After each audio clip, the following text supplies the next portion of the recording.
Dahil sa naging riot sa pera, ay nagtagpo ang landas ng rakiterang chubby na si Barbie at ang mayamang lalaki na nagpanggap na mahirap at sugarol na si David Jimenez.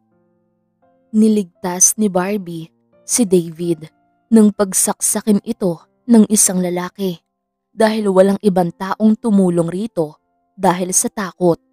Kaya nang makita niyang duguan ang lalaki, ay agad niyang binuhat ito at dinala sa ospital. Binantayan niya ito hanggang sa magising dahil balak niyang singilin ang lalaki sa pagtulong niya. Para kay David, kaya siya nagpanggap na walang-wala at pagsusugal lang ang bumubuhay sa kanya upang mahanap ang nawawalang anak. Hindi nila alam pareho na para bang sinadya ng tadhana na sila'y pagtagpuin dahil ang bata palang kinupkop ni Barbie ay siya palang anak ni David na hinahanap nito. Anong gagawin ni Barbie kung kukunin na sa kanya ang batang naging inspirasyon para lumaban sa hirap ng buhay?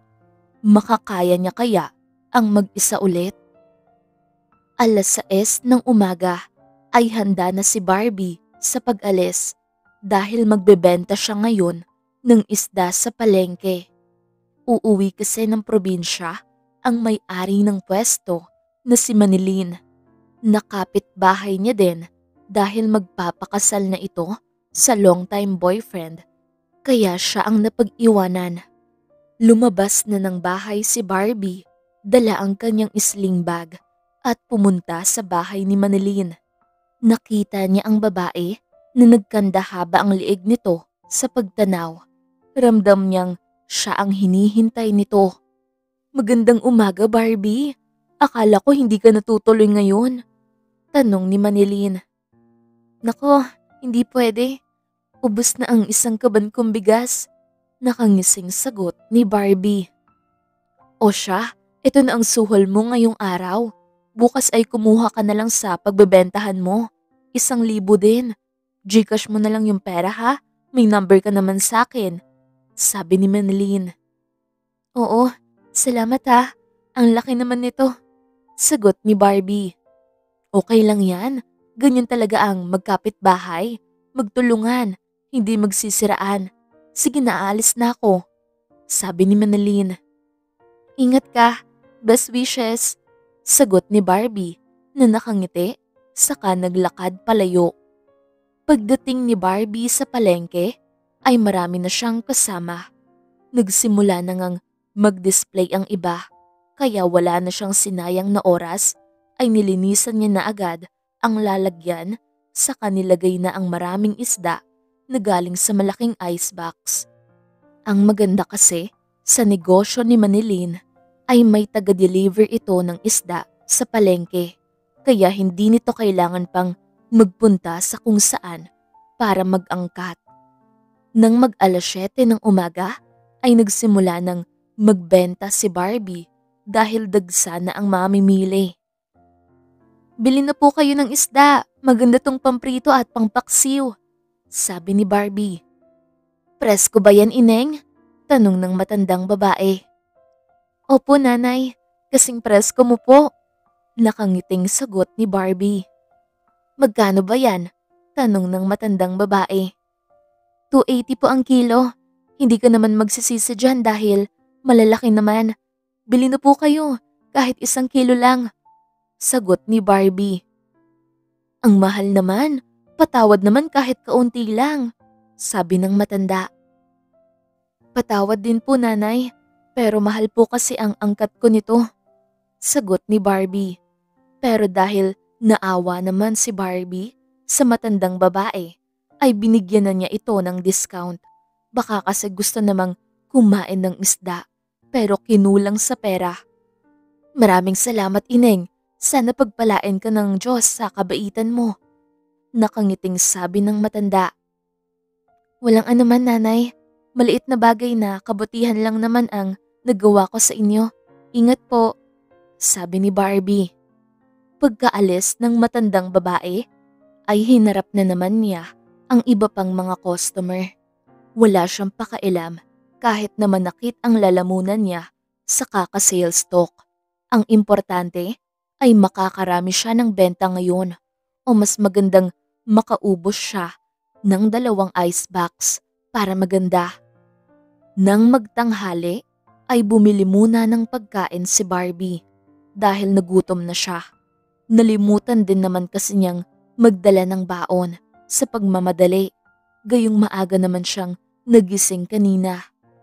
Tuwang-tuwa naman si Barbie dahil pagkatapos niyang kumain ay dumadagsa ang customer na bumibili sa kanya ng isda at hindi talaga siya nababakante.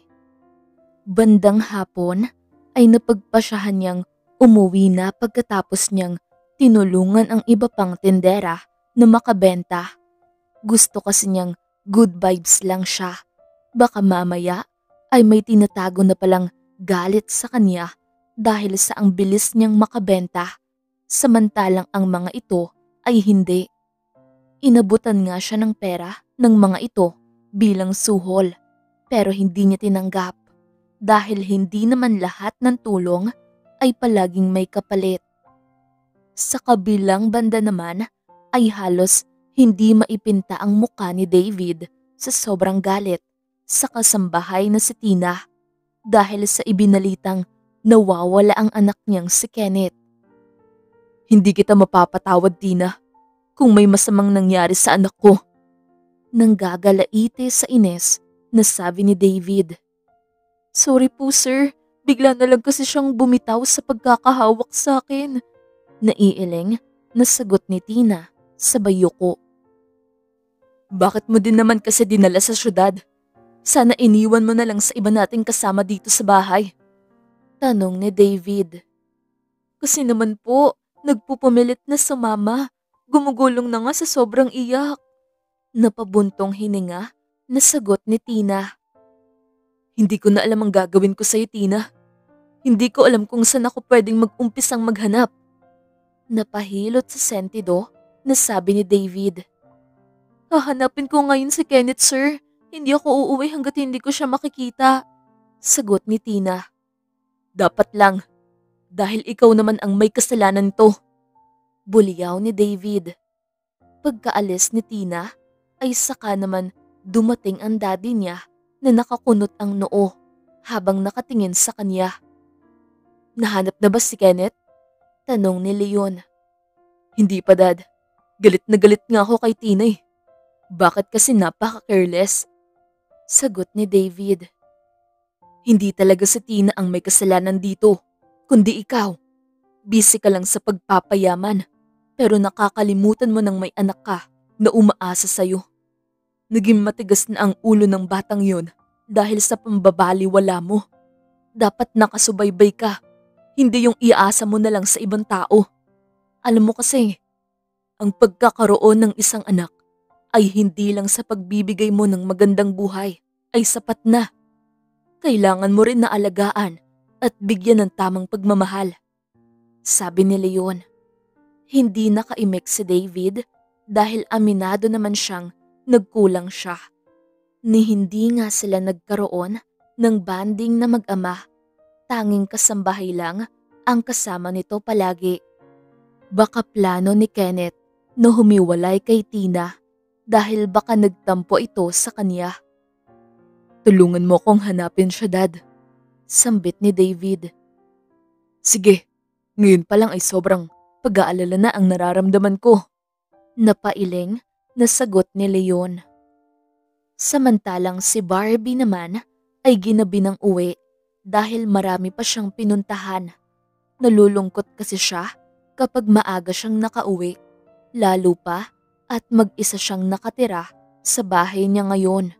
10 taon pa lang siya nang maulila sa magulang, kaya nasanay na siyang nagtatrabaho para sa sarili niya. Pero minsan ay makaramdam pa rin siya ng kahungkagan sa kanyang puso. Seryoso lang siya sa paglalakad, pero nang hindi na niya makayanan ang sakit ng kanyang mga binti, ay naisipan na niyang maghintay na lang ng masakyan pa uwi. Pumwesto siya malapit sa basurahan. Pero napakunot naman ang noo ni Barbie nang makarinig siya na parang batang humihikbi. Ano ba yun? Ang aga ko namang multuhin. Nakasimangot na sambit ni Barbie.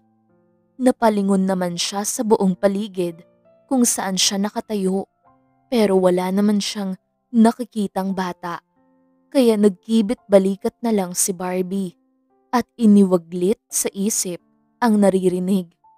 Pero bigla na lang lumalakas ang paghikbi na naging iyak.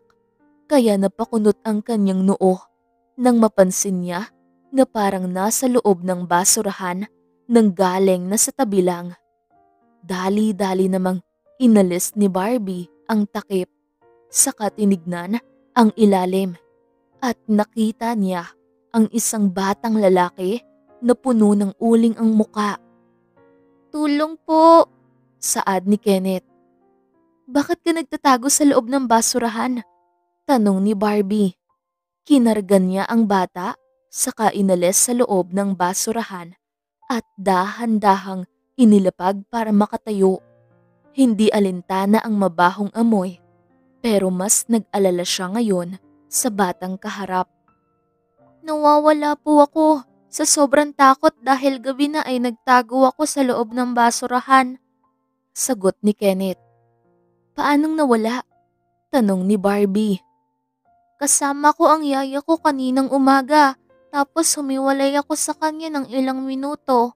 Pagbalik ko ay wala na siya. Sagot ni Kenneth. Napatakip naman ng bibig ang batang lalaki nang tumunog ang tiyan nito. Gutom ka na yata, sabi ni Barbie. Opo, wala pa akong pananghalian at ngayon gabi na kaya gutom na ako. Sagot ni Kenneth. Tara, hanap tayo ng pwedeng kainan. Gutom na rin ako. Pero bago yan ay, hanap muna tayo ng tindahan ng damit. Pampalit mo. Amoy basurahan ka eh. Sabi ni Barbie. Oo nga po eh. Sagot ni Kenneth. Hinayaan naman ni Barbie na hawakan ng batang lalaki ang kamay niya. Saka sabay sila na naglakad. Mabuti na lang may nakabukas pang tindahan ng mga damit. Kaya siya na lang ang pumasok sa loob at bumili ng damit para sa bata. Saka sapatos at pantulog nito. Mabuti na lang may mura kaya nakabili siya ng ilang piraso. Bumili naman siya ng 2 roll ng tissue at malaking alkohol nang mapadaan sila sa may butika. Maya-maya lang ay pumwesto sila sa may gilid. Saka hinubad ang damit ng bata, saka pinunasan ang muka nito na may dumi. Pinalitan na niya agad ng bagong damit. Saka isinilid ang marumi sa plastik. Saka naghanap na sila ng pwedeng kainan. Sa susunod kasi, huwag matigas ang ulo utoy para hindi ka mahiwalay sa kasama mo, sabi ni Barbie. Opo, pero Kenneth po ang pangalan ko. Sagot ni Kenneth. Ang bansot naman kasi pakinggan ang pangalan na nabanggit niya. Kaya napangiti na lang si Barbie sa nasabi niya. Iba na ang mga pangalan ng mga bata ngayon. Tunog sosyal at yayamanin gaya na lang ni Kenneth na sobrang lambot ng kamay kung hahawakan. Sige, bukas na bukas din ay ihahatid kita sa inyo, sabi ni Barbie. Ayaw ko po munang umuwi sa amin, sagot ni Kenneth. Kita mo na, matigas talaga ulo mo, sabi ni Barbie. Hindi naman ako importante kay Daddy, kaya okay lang siguro kung hindi na muna niya ako makikita. Nakasimangot na sagot ni Kenneth. Ang bata mo pa para maging rebelde sa sariling magulang.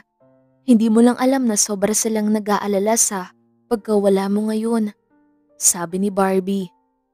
Wala po akong mami, kaya nalulungkot po ako palagi. Hindi ko nga po alam paano magmahal ang isang ina. Napabuntong hininga na sagot ni Kenneth na nakatingin sa kanya.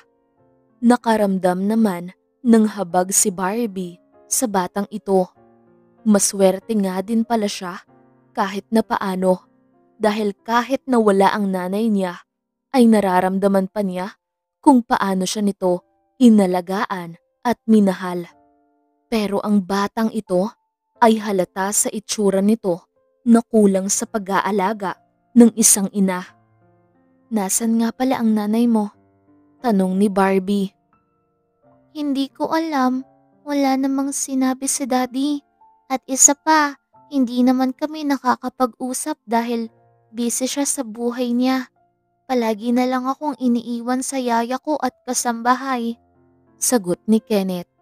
Sa paglalakad nila, ay narating nila ang isang barbecue stall. Anong gusto mo, Kenneth? Tanong ni Barbie. Kinarga naman niya ang bata para makita nito at makapili kung ano ang gusto nitong ulam. Ngumiti naman ito sa kanya. 3 hotdog lang po akin, yung malalaki nanay, saka isang chicken wings. Sagot ni Kenneth. Napangiti naman si Barbie sa tinawag sa kanya ng bata. Habang nilapag niya ito, malapit sa kinatatayuan niya. Natutuwa siya dahil nagkaroon siya ng instant anak sa katauhan ni Kenneth. Sige, sabi ni Barbie. Pumili na rin siya ng uulamin niya. Saka ibinigay sa tindera na nakangiti sa kanila. Tinanong naman niya kung pwedeng dito na lang sila kumain. Pwede naman daw dahil may mesa naman. Hinila na niya si Kenneth, saka naupo silang dalawa habang hinihintay ang kanilang pinapaluto na barbecue.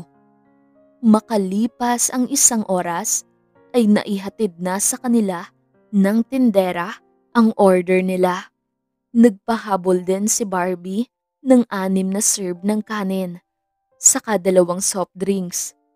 Naisip ni Barbie na tamang-tama lang ang pera niyang dala ngayon para sa gastos nilang dalawa ni Kenneth. Kaya bukas ay kailangan na naman niyang makaubos ng isda para may pera na naman siya. Buti na lang nang malaman ni Manilyn na naubos niyang ibenta ang paninda nito ay dinagdagan ang ibinigay sa kanya na ipinagpasalamat niya. Nakita niyang ang lakas kumain ni Kenneth kaya alam niyang kanina pa talaga ito gutom. Parang gusto niyang sampalin sa isip ang tatay ng batang ito dahil walang panahon sa anak. Makalipas ang 1 oras ay dahan-dahan na silang naglalakad ni Kenneth. Maaga pa naman kaya hindi pa delikado ang buong lugar. Marami pa namang mga taong naglalakad, saka mga sasakyan na pabalik-balik na may pinupuntahan. Nabusog ka ba, Kenneth? Tanong ni Barbie. Opo, sobra. Parang nakabawi ang gutom ko. Salamat po. Nakangiting sagot ni Kenneth. Mabuti naman kung ganon, sabi ni Barbie. Sobrang lamig ng hangin na dumadampi sa balat niya, kaya napahikab na lang siya bigla. Napagod yata siya sa pagtitinda kanina. Parang halos hindi na siya makaupo sa sobrang busy. Napansin niyang palaging nakatingin sa kanya si Kenneth na parang may gustong sabihin, kaya hinaplos niya ang mukha nito. Pwede po ba kitang tawaging nanay? Nakakamiss kasi ang magkaroon ng ganon. Nararamdaman ko kasing may connection tayo. Nakangiting tanong ni Kenneth. Oo naman, pero lilinawin ko lang sa'yo na hindi pa ako nagkaroon ng anak. Baka mamaya, iisipin mong ako ang nawawala mong nanay dahil sa sinabi mong koneksyon natin. Sagot ni Barbie. Hindi naman po. Sadyang magaan lang po ang loob ko sa'yo dahil ang bait mo po. Sabi ni Kenneth. Joke lang. Basta kung sakaling makabalik ka na sa pamilya mo. If ever na malulungkot ka ay iisipin mo lang na may nanay ka na nagmamahal sa'yo. Yun ay ako.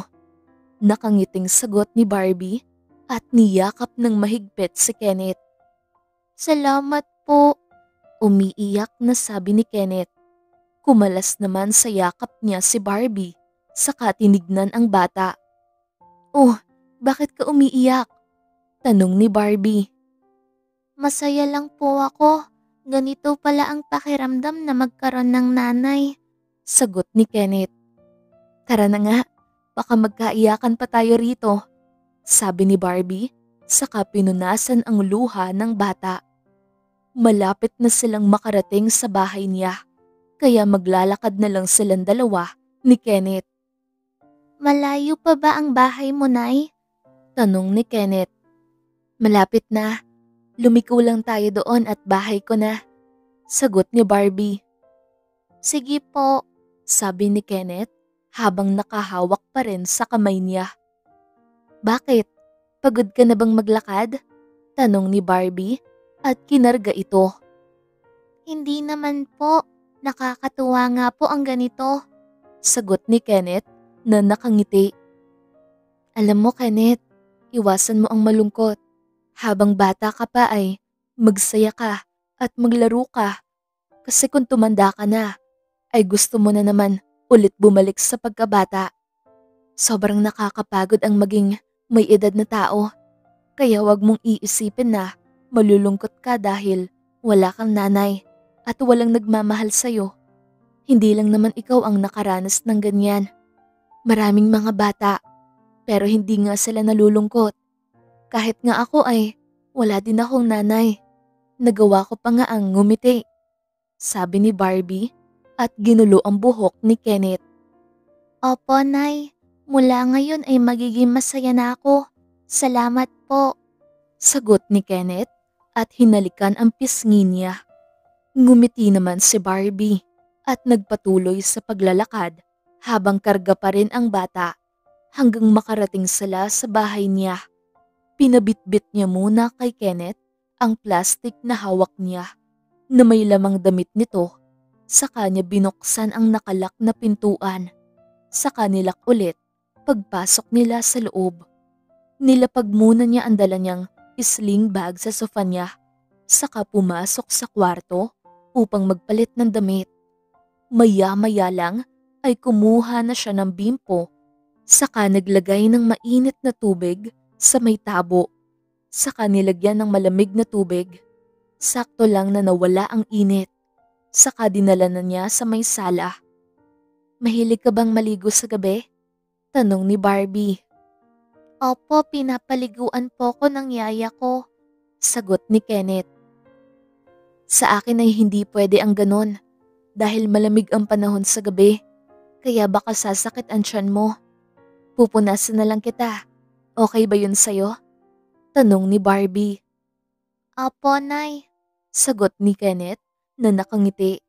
Kaya sinimulan ng punasan ni Barbie ang batang lalaki gamit ang bimpo na binasa niya. Nang matapos siya, ay pinunasan na niya ito ng tuyong tuwalya at itinapis niya muna sa katawan nito. Hindi naman siguro maselan ang katawan mo ano? Bagong bili lang kasi itong damit na isusuot mo ngayon at hindi pa nalalaban. Lagyan ko na lang siguro ng alkohol. Tanong ni Barbie na nakangiti. Opo, hindi naman madaling ma-allergy ang balat ko. Sagot ni Kenneth. Sige, pagkatapos nito ay matulog na tayo. Tabi na lang tayo matulog dahil iisang kwarto lang meron ang bahay ko. Sabi ni Barbie. Tumango naman si Kenneth kaya sabay na silang dalawa na pumasok sa kanyang kwarto. Kumuha siya ng bagong unan saka kumot at pinahiganan niya si Kenneth para makatulog na rin ang bata. Kutsyon naman itong hinihigaan niya kaya kahit paano ay magiging komportable naman ito sa pagtulog. Humiga na rin si Barbie dahil kanina pa siya inaantok. Ipinikit na rin niya ang kanyang mga mata pagkatapos niyang ilugay ang mahaba niyang buhok. Pero bumangon siya ulit dahil nakalimutan niyang paandarin ang kanyang ceiling fan.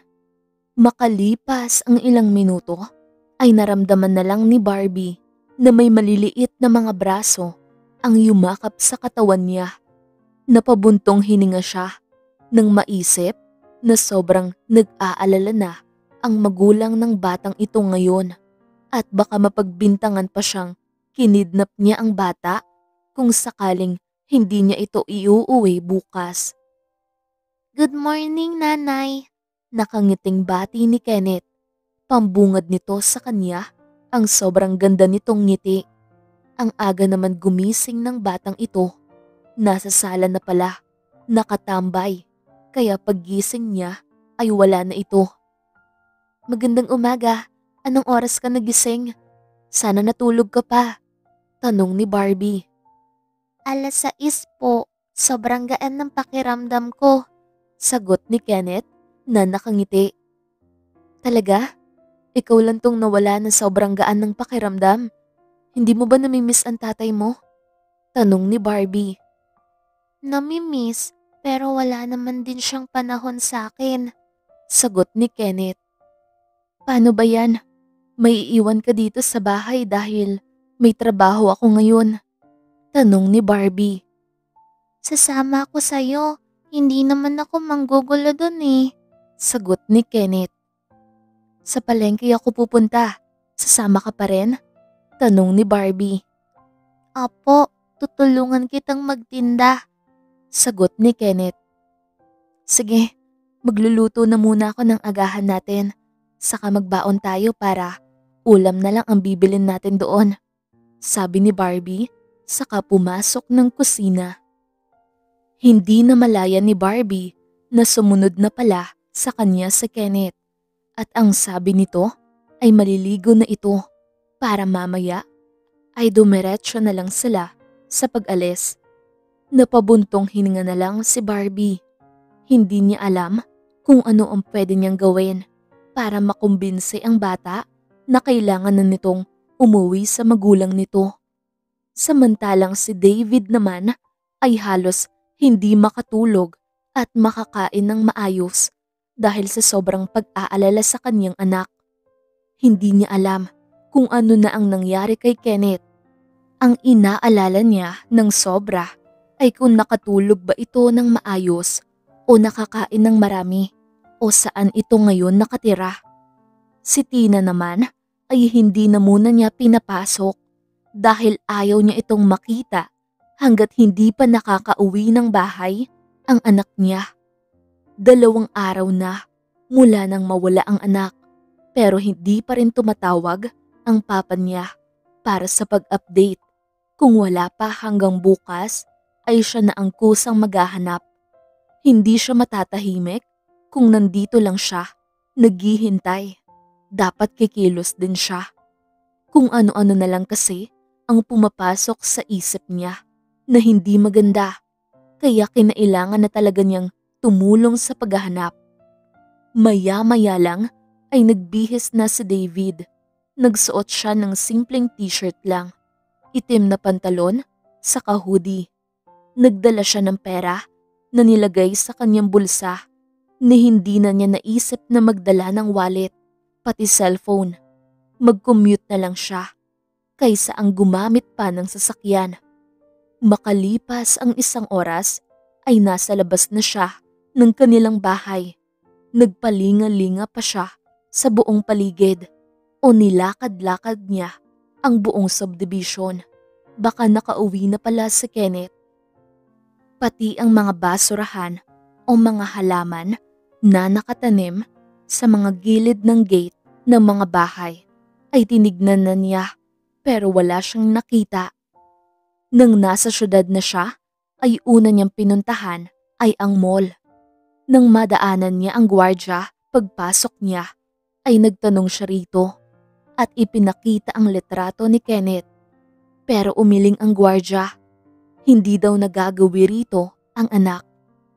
Huminga ng malalim sa David, saka nagpatuloy sa pagpasok sa loob.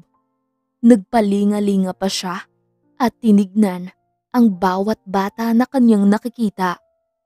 Parang gusto niyang maiyak dahil ngayon lang niya na-realize ang lahat ng kamalian niya sa buhay at hindi pagkakaroon ng pakailam sa kanyang anak. Mas inuuna niya kasi ang kanyang trabaho kesa bigyan ng oras at panahon si Kenneth na magbanding sila. Umaasa siya na sana makakauwi na ito sa bahay. Kung mangyayari man yun, ay babawi na talaga siya. Habang si Barbie naman ay nasa palengke na. Natatawa siya dahil sobrang masigasig itong kasama niya sa pagtulong sa kanya sa pagtitinda. Parang nagpapa-impress para hindi niya maisipang pauwiin. Okay ka lang, Kenneth? Masaya ka ba sa ginagawa mo? Masyadong malansa ang isda. Tanong ni Barbie. Bumaling naman sa kanya si Kenneth at binigyan siya ng matamis na ngiti nito. Ang gwapo at kinis ng batang ito. Umaasa siya na sana isang araw ay mabigyan din siya ng anak kahit isa lang. Natutuwa ako, nanay. May natutunan na naman ako sa buhay. Ang saya-saya pala magtinda. Sagot ni Kenneth. Talaga? Ano ba ang ambisyon mo sa buhay? Tanong ni Barbie. Businessman po kasi negosyante ang daddy ko eh. Nakangiting sagot ni Kenneth. Maganda, pero paano ka magiging businessman kung naglayas ka at absent ka sa klase? Nakangising tanong ni Barbie. Marami pa namang panahon, nay. Kapag makakauwi na ako sa amin ay mag-aaral na naman ako. Sabi ni Kenneth. Natigil lang ang usapan nilang dalawa dahil may customer. Si Kenneth na ang bahalang magbenta. Nagpapaturo lang sa kanya na tignan kung tama ang pagkilo nito. Natutuwa si Barbie sa batang ito dahil hindi naging pabigat sa kanya at masyadong matulungin. Natuturuan ng magandang asal sa bahay nito. Nang magtanghalian ay kumain muna sila dahil sakto namang wala pang bumibili. Bandang hapon ay umuwi silang dalawa ni Kenneth na masayang masaya dahil nakaubos na naman sila ng 2 box ng isda. Ang laki ng kita natin, nanay. Sabi ni Kenneth na nakangiti sa kanya. Hindi sa atin yun. Nagbabantay lang ako dahil umuwi pa ng probinsya ang may-ari kasi magpapakasal. Sa pagbalik niya rito ay maghahanap na naman ako ng pagkakakitaan. Sagot ni Barbie at hinaplos ang muka ng bata na nakatingala sa kanya. Ganun po ba? Pero meron ka naman sigurong sahod mula sa kanya, di ba? Tanong ni Kenneth. Oo naman.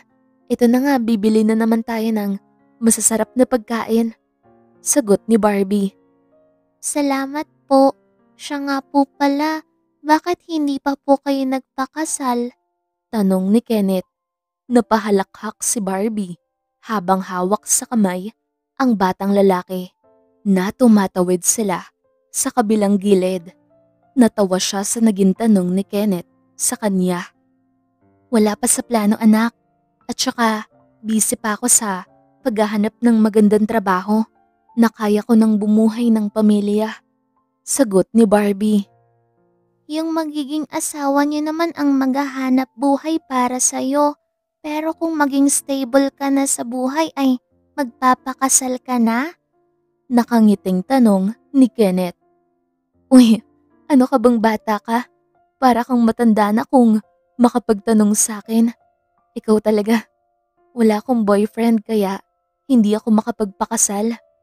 Nakangusong sagot ni Barbie. Ganon? Bakit wala kang boyfriend, nay? Maganda ka naman kahit na chubby ka. Sabi ni Kenneth. Napatawa na lang si Barbie ng sobrang lakas. Napaka-honest talaga ng mga bata. Napansin talaga nito na chubby siya. Ganito naman talaga itong katawan niya kahit dati pa. Hindi nga lang siya mabilbil, kaya maganda pa rin ang katawan niya. 1 linggo ang nakalipas ay nakabalik na sa syudad si Manilyn, kaya naghanap naman siya ng ibang racket. Pero masaya naman si Barbie dahil may binigay naman ang babae sa kanya. At nag-iisip siya ngayon kung saan niya iiwanan si Kenneth. Gayong aalis siya ngayong gabi. Magtitinda naman siya sa perya dahil isasama siya ng kanyang isa na namang kapitbahay na magtitinda doon. Katatapos lang nilang magbenta ng gulay sa palengke ng 2 araw, kaya may iba na naman siyang racket ngayon. Napakunot ang kanyang noo. Nang paglabas niya ng kwarto, ay nakita niya si Kenneth na nakaupo sa may maliit niyang sofa at malungkot ang muka. Okay ka lang, Kenneth? May masakit ba sa'yo? Tanong ni Barbie habang nagsusuot ng jacket. Malamig ang panahon, kaya kailangan niyang may panangga sa lamig. Gusto kong sumama sa'yo dun. Ayokong maiiwan dito ng mag-isa. Sagot ni Kenneth. Sa perya ko pupunta at saka hindi lang rides ang makikita mo doon. May mga sugal din kaya hindi ka pwedeng ma-expose sa ganon. Hindi naman kasi ako pupunta doon para gumala. Magtitinda ako, sabi ni Barbie at hinawakan sa balikat ang bata. Sinong kasama ko rito sa bahay? Tanong ni Kenneth. Hindi ka dito sa bahay. Doon kita iiwan kay Tita Manilin. Tutal, nandun naman ang pamangkin niyang si Hans. Maglalaro lang kayong dalawa. Basta promise mo sa akin na hindi ka maglalayas. Hintayin mo akong umuwi ha? Sagot ni Barbie.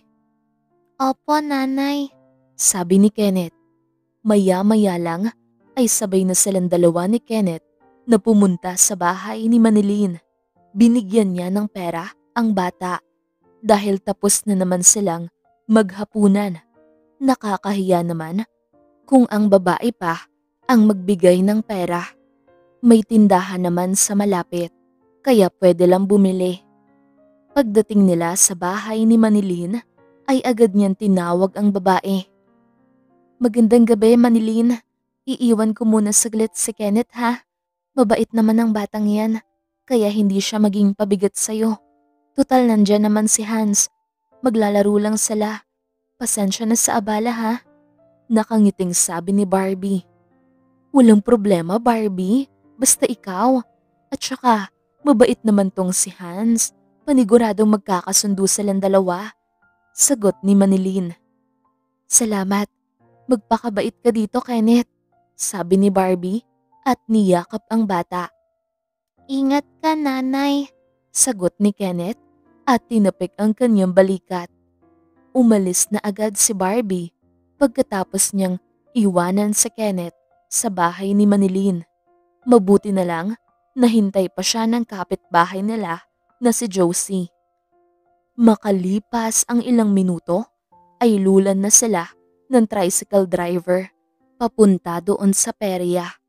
Ang dami daw kasing mga taong dumadayo doon, kaya kailangan nila ng kahit isang tindera. On the go naman kasi si Barbie, kahit anong racket, kaya hindi siya nakaramdam ng pagod. Sobrang lamig ng hangin kahit makapal ang jacket na suot niya at meron pa siyang suot na cap. Kung normal na gabi lang ito, ay di na sana siya aalis ng bahay. Matutulog na lang siya habang nakatalukbong ng kumot. Pagdating nila sa perya ay sobrang ingay na ng announcer sa sugalan, kaya nakasunod na si Barbie kay Josie at lumapit sila sa pwesto ng babae. Pumasok na siya sa loob at nagsimula ng magbenta habang ang babae naman ay siyang nagluluto. Maraming customer kaya nagtulungan na silang dalawa dahil hindi na niya kayang mag-isa. Nang mag-10 ng gabi ay paubos na ang binibenta nila kaya nakaupo na lang ngayon si Barbie at hinihilot ang kanyang binting sumakit sa pagkakatayo. Maya-maya lang ay biglang nagkasigawan at may nagtatakbuhan kaya agad na lumabas ng pwesto nila si Barbie at nakipag-usyosyo kung ano ang nangyayari. Anong nangyari, Josie? Tanong ni Barbie. May nagkarambulan. Nandaya yata yung isa kaya nagalit ang iba. Kawawa ang isang lalaki doon ay pinagtutulungan. Nasaksak pa nga. Sagot ni Josie na natataranta na rin. Ganun ba? Wala bang tumawag ng polis? Kawawa naman yung lalaki, baka matuluyan. Sabi ni Barbie. Ewan ko, Barbie. Uuwi na tayo. Di bali nang hindi maubos ang paninda natin. Huwag lang tayo madamay sa gulo nila. Sagot ni Josie. Sige, sabi ni Barbie. Nagmamadali naman siya at tinulungan si Josie na ilagay sa lalagyan ang pinanggamitan nila sa pagtitinda at hinakot naman ng mister nito papunta sa loob ng tricycle. Nang matapos sila, ay agad siyang inabutan ng pera ng babae. Saka inaya na umuwi, pero umiling si Barbie. Susunod na lang siya. Meron pa naman sigurong bumabiyahe mamaya.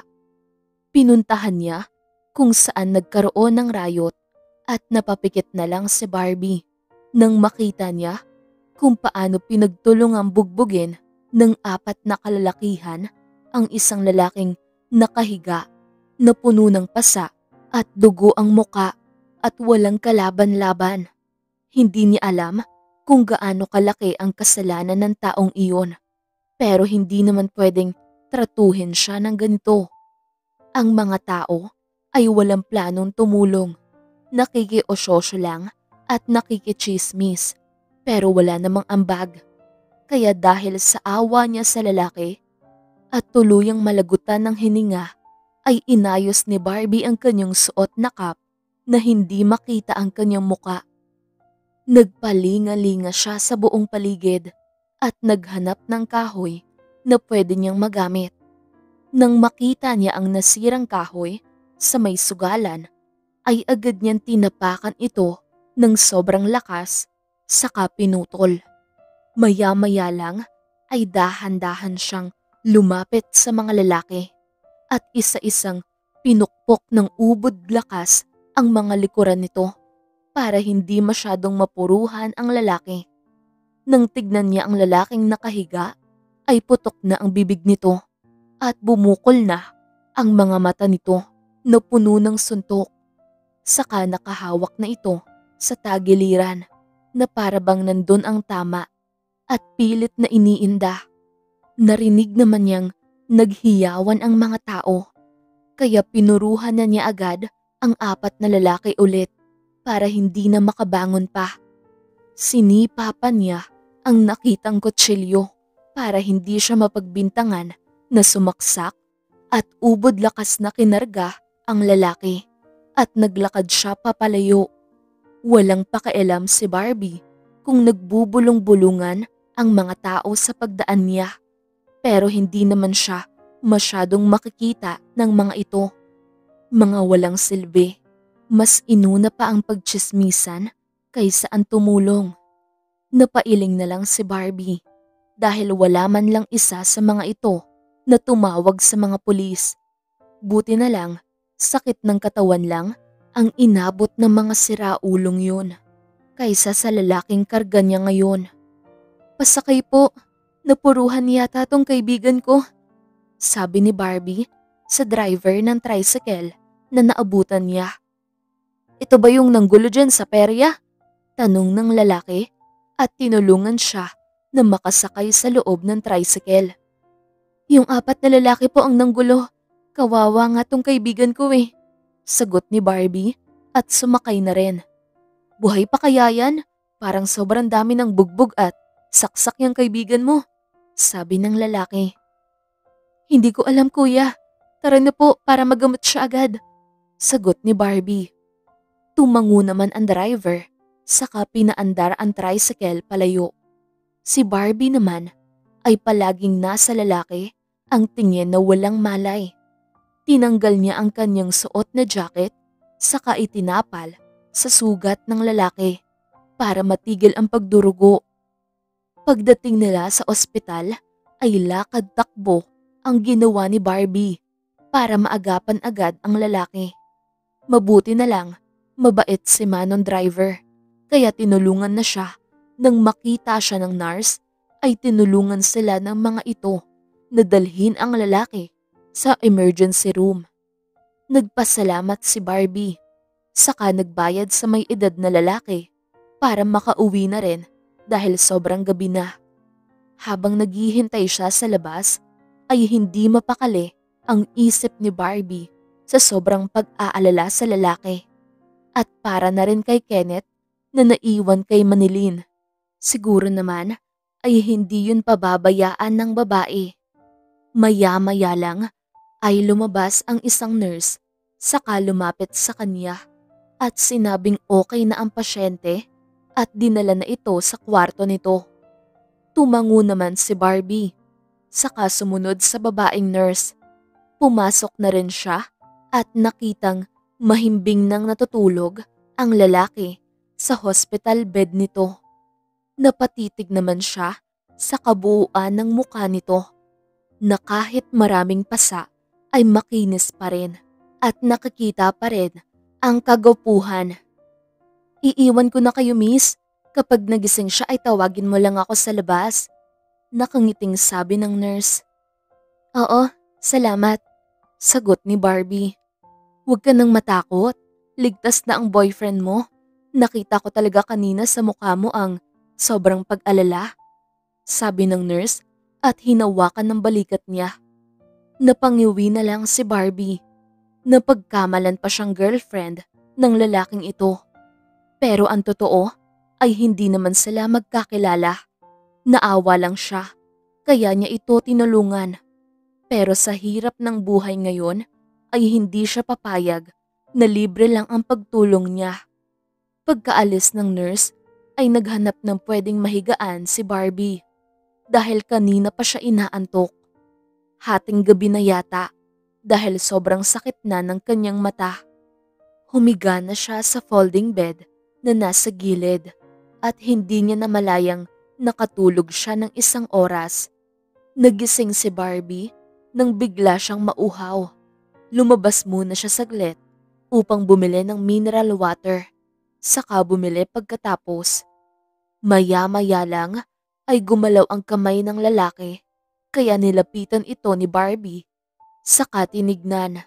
Nakita niya kung paano dumilat ang mga mata nito at tumingin sa kanya. Nasaan ako? Tanong ni David. Nasa ospital ka, mister. Huwag mong sabihing nagka-amnesia ka at hindi mo alam ang pinagagawa mo doon sa perya. Ang hilig mong gumawa ng gulo na hindi mo naman kaya. Nakasimangot na sagot ni Barbie. Tinulungan niya ang lalaki na makaupo ng maayos at napansin niyang nalukot ang muka nito habang nakahawak sa tagiliran na parang nasasaktan. Baka nawala na ang bisa ng anesthesia sa sugat ng lalaki, kaya masakit na. Sila naman ang nagsimula ng gulo, miss. Masyadong madaya, hindi marunong maglaro ng patas. Sabi ni David. Nandun na tayo, pero marami sila kumpara sa'yo, kaya hindi mo talaga kakayanin. Sa susunod, kung alam mo na tagilid ang laban mo, ay umalis ka na. Hindi naman kasi mawawala ang pagkalalaki mo kung iiwas ka sa gulo. Sagot ni Barbie. Oo nga eh, muntik pa akong mamatay kanina kung hindi dahil sa'yo. Kaya salamat sa tulong mo. Ang lakas mo naman pala at ang galing. Sabi ni David. For your information, hindi libre ang pagtulong ko sa'yo. Bayaran mo ko. Sagot ni Barbie at inilahad ang isang kamay sa lalaki. Napangisi naman ang lalaki sa sinabi ni Barbie. Natigilan naman siya dahil sobrang gwapo pala ng lalaki kapag ngumingiti ito. Pero kailangan niya ng bayad ngayon dahil wala silang pambili ng pagkain ngayon ni Kenneth. Baka kasi bukas hindi pa siya makahanap ng racket. Wala akong pera, miss. Pagsusugal lang naman ang tanging ginagawa ko ngayon. Kaya pasensya na kung wala akong maibibigay sa'yo sa ngayon. Sabi ni David. Napabuntong hininga na lang si Barbie. Baka naman wala talagang kapera-pera ang lalaki sa ngayon. Kaya hindi na lang niya ipipilit. Tumayo na si Barbie, saka inaayos ang natuping damit. Hindi na niya alam kung nasan ang jacket niya ngayon, kaya uuwi siyang nilalamig. Paano ba yan? Aalis na ako. Magtawag ka na lang ng magbabantay sa'yo rito dahil hindi ako pwedeng magbantay sa'yo hanggang umaga. May naghihintay sa akin sa pag-uwi ko.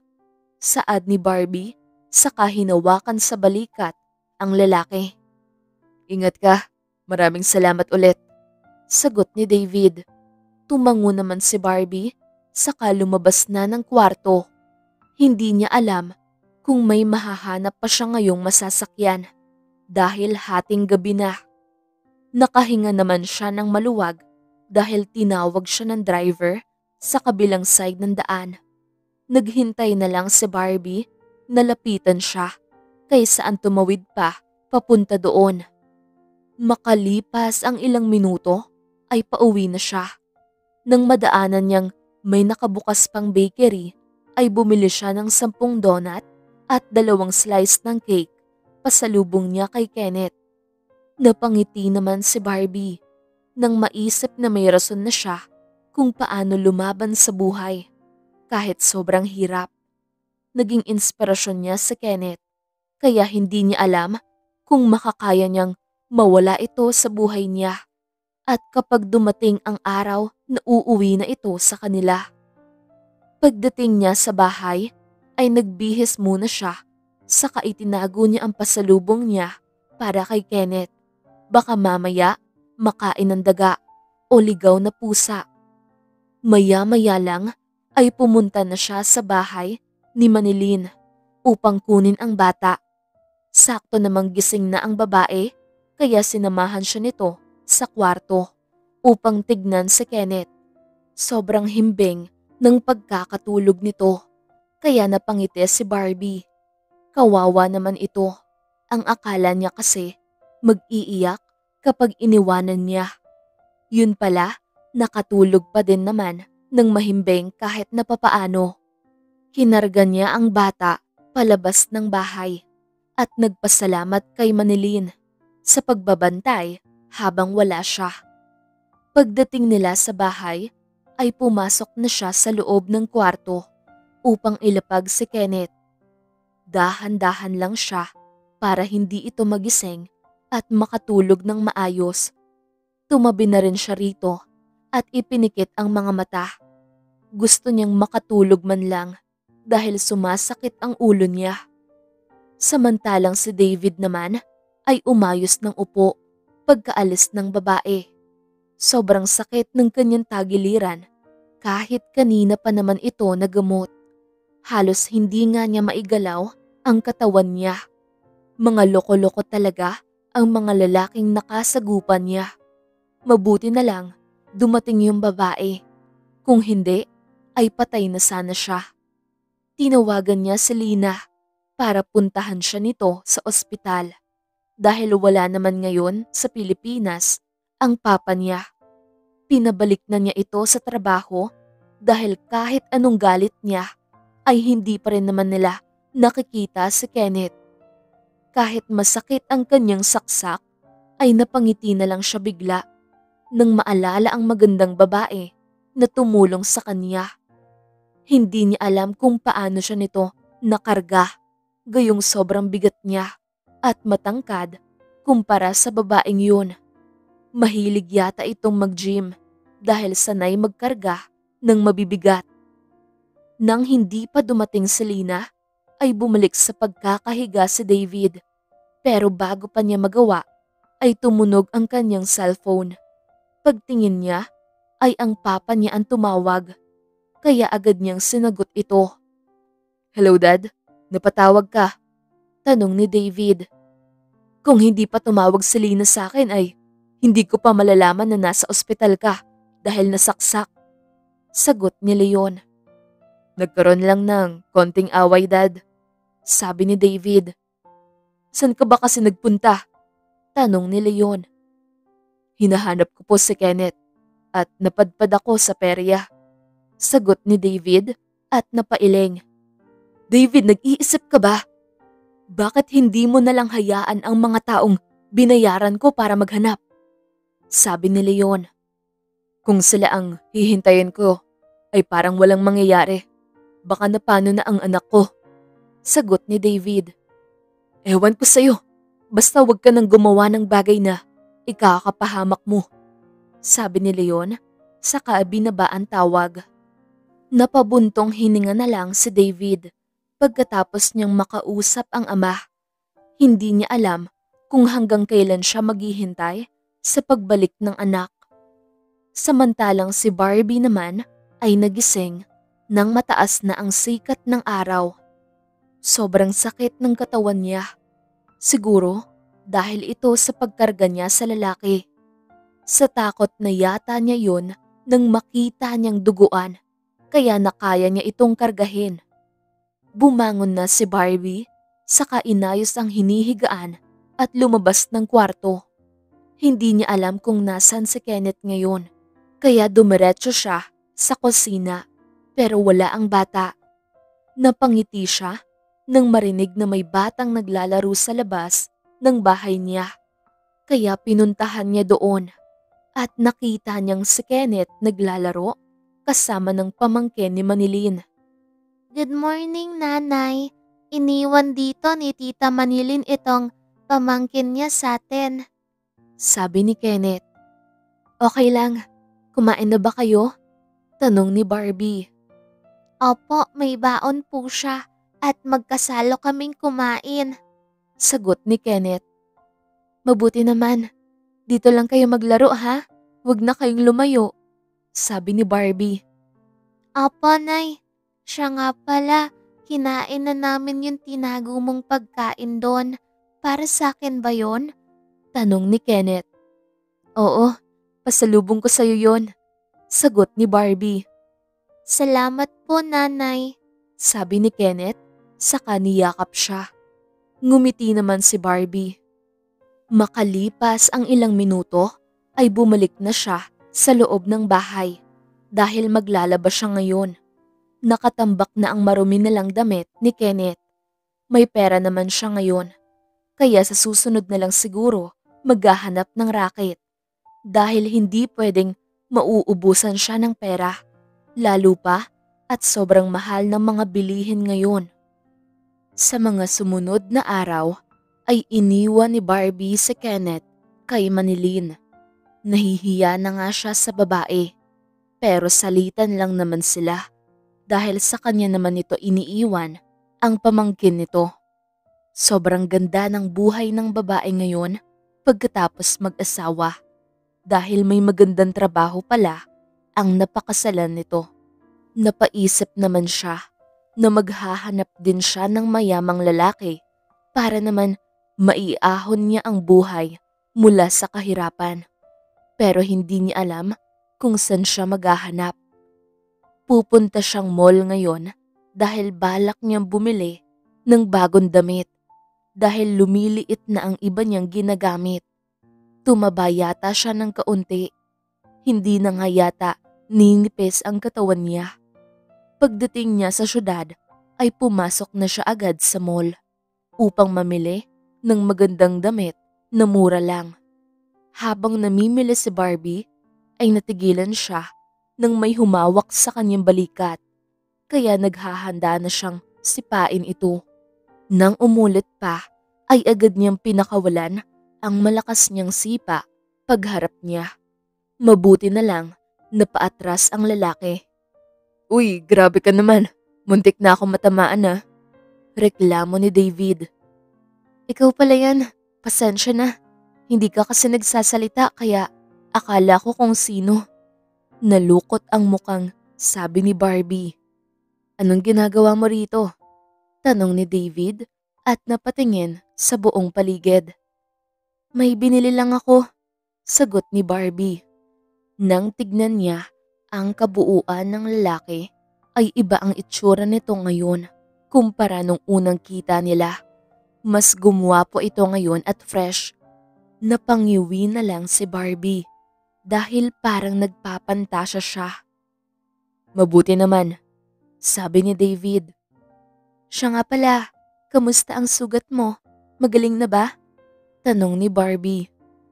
Hindi pa masyado pero okay lang naman, sagot ni David. Mabuti naman, sige ingat ka, sabi ni Barbie. Sandali lang, hatid na kita para naman makabayad ako sa utang na loob ko sa'yo. Sagot ni David. Hindi naman, okay lang naman. Maliit na bagay lang yun. Nakangiting sambit ni Barbie. I insist. Magkita na lang tayo sa labas. Sabi ni David, saka tinapik sa balikat si Barbie. Tumango naman si Barbie at nagpatuloy sa pamimili. Paglabas niya ng mall, ay nakita niya ang lalaki na naghihintay na sa kanya sa tapat ng isang magarang sasakyan. Nang makita siya nito, ay ipinagbukas siya ng pinto. Nanalo ka yata sa sugal, ang gara nitong kotse mo. Tanong ni Barbie. Hindi naman sa akin to, hiniram ko lang. Sagot ni David. Magmula nang masaksak ka, hindi ka na bumalik dun sa perya? Tanong ni Barbie, saka nagsuot ng seatbelt. Hindi na, baka susunod ay mapatay na ako. Natatawang sagot ni David. Mapatay ka talaga kung ang dami nila. Sabi ni Barbie. Kaya nga sagot ni David at nagsimula ng magmaneho. Samantalang si David naman ay napatingin kay Barbie habang nagmamaneho. Hindi niya akalain na magkikita silang muli. Dumaan muna saglit si Barbie sa isang restaurant upang bumili ng lutong ulam. May anak na yata ito dahil napansin niyang may pinamili itong damit na pambata. Makalipas ang 1 oras na biyahe ay narating nila ang bahay ng babae. Nauna itong lumabas ng sasakyan, saka inaya siyang pumasok sa loob ng bahay nito. Hindi na siguro, sa susunod na lang, sagot ni David. Sige na, ngayon lang to, wala nang susunod. Nakangiting sabi ni Barbie. Ganun ba? Natatawang sagot ni David, saka bumaba ng kotse at nilak ang pinto. Pasensya ka na, masyadong makalat. Maupo ka muna, papasok muna akong kusina. Saad ni Barbie. Tumango naman si David at naupo sa maliit na sofa. Maya-maya lang ay bigla siyang nakaramdam ng kaba nang marinig ang isang pamilyar na boses. Nay, nasan ka na? Sabi ni Kenneth, kaya agad napatayo si David at akmang lalabas ng bahay pero natigilan siya nang pumasok sa loob ng bahay ang anak. Kenneth? Nakangangang sambit ni David. Daddy, anong ginagawa mo dito? Tanong ni Kenneth. Agad nilapitan ni David ang anak, saka niyakap ito ng mahigpit. Akala ko kung ano ang nangyari sa'yo anak. Sobra kitang namimiss. Kung san-san ako nagpunta para hanapin ka. Nandito ka lang pala. Tumaba ka anak. Emosyonal na sagot ni David. Siya pala ang tatay mo, Kenneth? Sabihin mo sa kanya kung ano ang nangyari. Baka mamaya niyan, iisipin niyang kinidnap kita. Sabi ni Barbie pagkalabas ng kusina. Napatingin naman si David sa babae na nakasandig sa may pintuan. Ang liit ng mundo.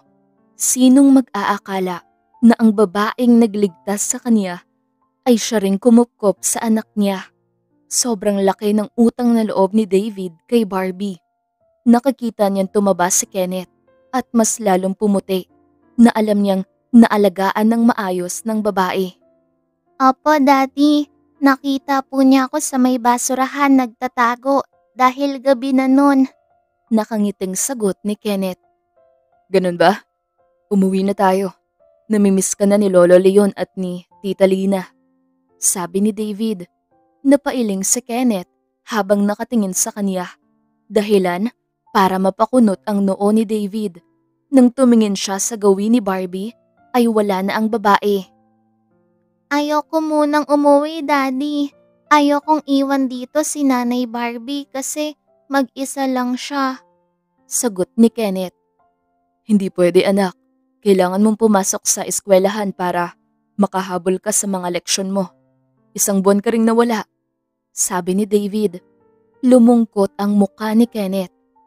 Tingin ni David ay napamahal na ang anak niya kay Barbie dahil naghahanap ito ng kalinga ng isang ina. Pero hindi niya maibibigay ang ganon. Kaya alam niyang mahihirapan siyang dalhin ito pa uwi. Siguro, kailangan nilang mag-usap dalawa ni Barbie. Samantalang si Barbie naman ay nasa labas ng bahay, nagpapahangin. Ang sikip ng dibdib niya dahil hindi niya makakayanan na mawala sa kanya si Kenneth. Pero ganun talaga dahil umpisa pa lang ay hindi niya ito anak.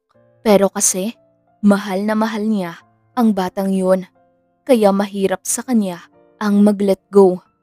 Naaawa din naman siya kay David dahil ramdam niya ang pangungulila sa anak nito.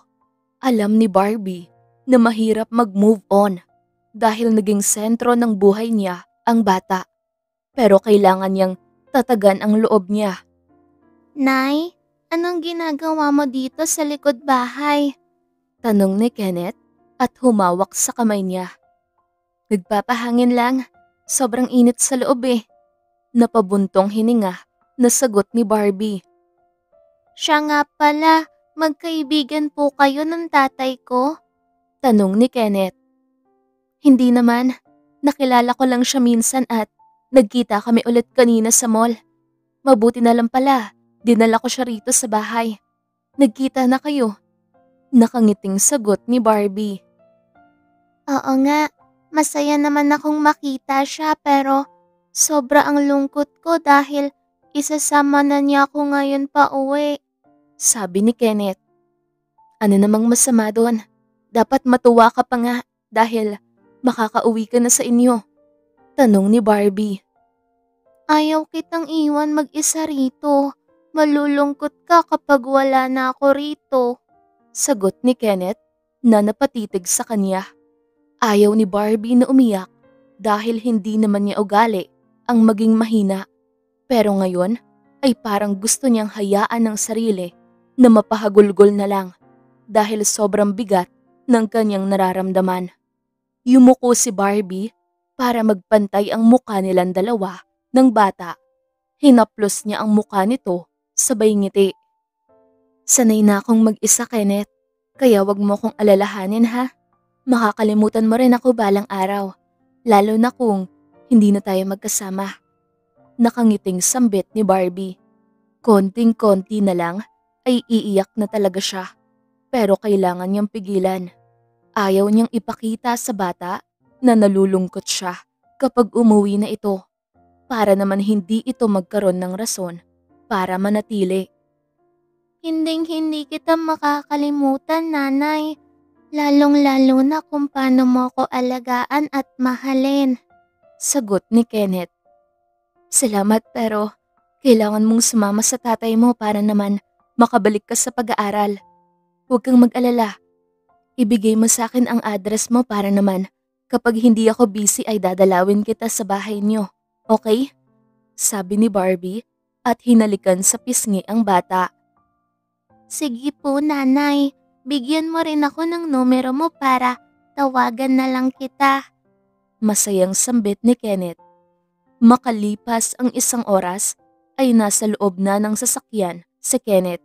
Nagpaalam muna ito kay Manilyn kanina at sa naging kaibigan nito na pamangkin ng babae. Nakabukas ang bintana ng kotse kaya kitang-kita niya na malayo ang naging tingin ni Kenneth. Ayaw talaga nitong umuwi. Mabuti na lang napakiusapan niya ng maayos. Maraming salamat, Barbie. Hindi ko alam kung paano kita mapapasalamatan. Nakangiting sabi ni David. Naku, okay lang. Konting payo lang bilang kakilala. Kahit gaano ka pa kabisi sa trabaho ay huwag mong kaligtaan na bigyan ng konting oras at panahon ng anak mo para hindi magrebelde. Dahil ganun ang nangyari dyan kay Kenneth. Sagot ni Barbie at tinapik ang balikat ni David. Maya-maya lang ay nakatanaw na lang siya sa papalayong kotse. Nang mawala na sa kanyang paningin ay agad siyang tumakbo papasok sa loob ng bahay at umiyak ng sobrang lakas. Ang sakit ng dibdib niya. Gusto lang niyang ilabas itong nararamdaman niya ngayon. Nag-iiyak si Barbie hanggang sa mapagod siya at nakatulog. Samantalang si David naman ay napapasulyap kay Kenneth habang nagmamaneho. Napabuntong hininga na lang siya dahil sobrang lungkot ng itsura ng anak niya. Okay ka lang, anak? Tanong ni David. Hindi po. Inaalala ko si nanay. Nalulungkot ako dahil mag-isa na lang siya doon sa bahay. Magmula nang makilala ko siya ay naramdaman kong nagkaroon ako ng nanay na mag-aalaga sa akin. Hindi mo lang alam, Daddy, na sobrang bait niya at mapagmahal. Alagang-alaga niya ako na parang tunay niyang anak. Sagot ni Kenneth sa malungkot na boses. Magkikita pa naman kayong dalawa. Pwede mo siyang dalawin kapag weekend. Sabi ni David. Sige po. Sagot ni Kenneth. Makalipas ang 1 oras na biyahe, ay narating na nila ang bahay. Naunang bumaba ng kotse si David at kinarga ang anak. Pagpasok nila sa loob, ay nadatnan niya ang daddy niya na nasa sala. Lola, kamusta? Tanong ni Kenneth at tumakbo payakap sa lolo nito. I miss you, apo. Okay na ako ngayon. Umuwi ka na kasi. Sagot ni Leon. Opo, nagbakasyon lang po. Sabi ni Kenneth.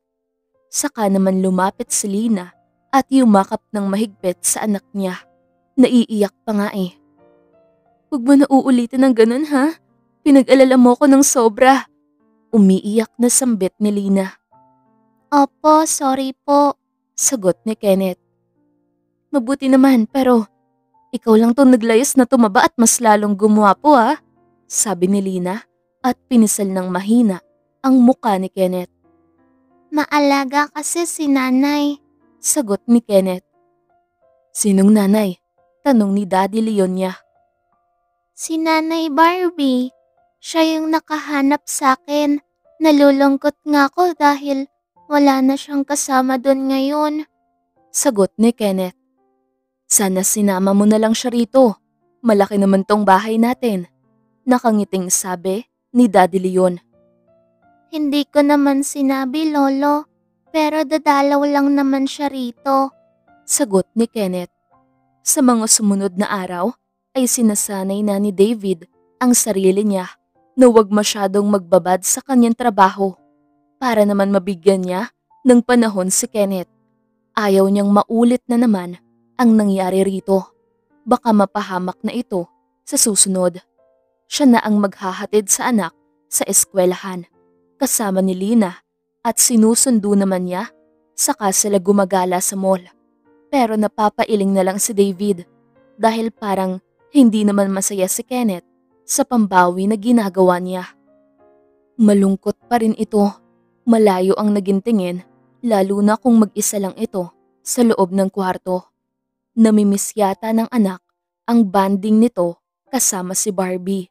Naging busy pa yata ang babae dahil hindi pa naman ito nakadalaw sa kanila. Kakauwi lang ngayon ni David. Masyado siyang busy kaya hindi niya nasundo ang anak sa eskwelahan. Siguro sumakay na lang ng taxi ang mga ito kasama si Lina. Hindi pa siya nakapasok sa kusina ay napansin na niyang may nag-uusap sa loob. Narinig niya ang tinig ni Kenneth na parang may kausap sa kusina. Lumapit siya ng kaunti sa pinto, saka sumilip sa loob at nakita niya ang anak na yakap-yakap ni Barbie. Mabuti naman dumalaw ka rito sa bahay namin, Nanay. Namimiss kita ng sobra. Yung pagsama ko sa'yo noon sa pagtitinda sa palengke. Sabi ni Kenneth. Kaya nga ako dumalaw kasi nalulungkot ako doon. Pero kaya ko naman dahil mas iniisip ko na kailangan mong mag-aral para naman matupad mo ang pangarap mo na maging businessman gaya ng tatay mo, di ba? Sagot ni Barbie. Napangiti naman si David sa narinig. Ngayon lang niya napagtanto na kailangan talagang may kinalakihang nanay ang bata para maging mabait palagi. Apo, naisip ko nga na kapag makapag-asawa ka at magkaanak ay baka kalimutan mo na ako. Sabi ni Kenneth. Pwede ba yun?